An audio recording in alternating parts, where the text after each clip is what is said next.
Hello বন্ধুরা, শুভ সকাল।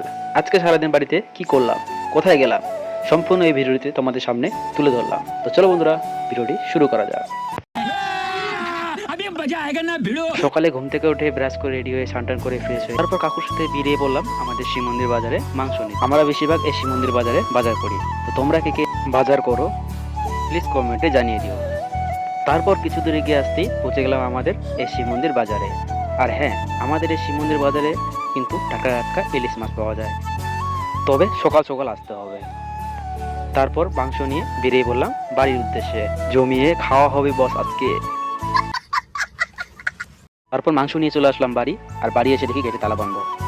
বাজার থেকে বাড়ি আসতে দেরি হয়েছে বলে মা গেটে তালা মেরে দিয়েছে। তারপর তারপর কি বন্ধুরা, সন্ধ্যাবেলায় বেরিয়ে পড়লাম কবির আর দুর্গর সাথে আমাদের বাড়ির পাশে শিব মন্দির শ্রাবণী মেলা। প্রথমে টিকিট কাউন্টার থেকে 3টি টিকিট কেটে নিলাম, তারপর মেলায় এসে এন্ট্রি করে নিলাম। ভিতরে প্রবেশ করতেই দেখতে পেলাম হাওয়া নাড়ু। ছোটবেলা এই হাওয়া নাড়ু খুব খেতাম। তারপর ভিতরে একটু প্রবেশ করতে দেখতে পেলাম বড় একটা নাগরদোলা। আর নাগরদোলা আমি খুব একটা বেশি চড়ি না। তারপর এদিকে দেখি ছোট ছোট ভাই বোনেরা মিউজিক মাউসে খেলা করছে। তারপর আবার এদিকে দেখি ধ্রুব ভাই বন্দুক নিয়ে বেলুন ফোটানো নিশানা করছে। আমি ভাবলাম যে আমি কেন বাদ যাবো, আমিও একবার ট্রাই করে দেখি। তো আমি একবার ট্রাই করে দেখলাম, আমার দ্বারা হয়নি বস।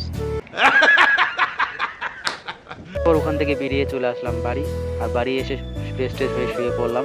তো বন্ধুরা, আজকের জন্য ভিডিওটি এই পর্যন্তই। দেখা হচ্ছে নেক্সট কোনো ব্লগে। ততক্ষণের জন্য ভালো থেকো, সুস্থ থেকো, বাই বাই।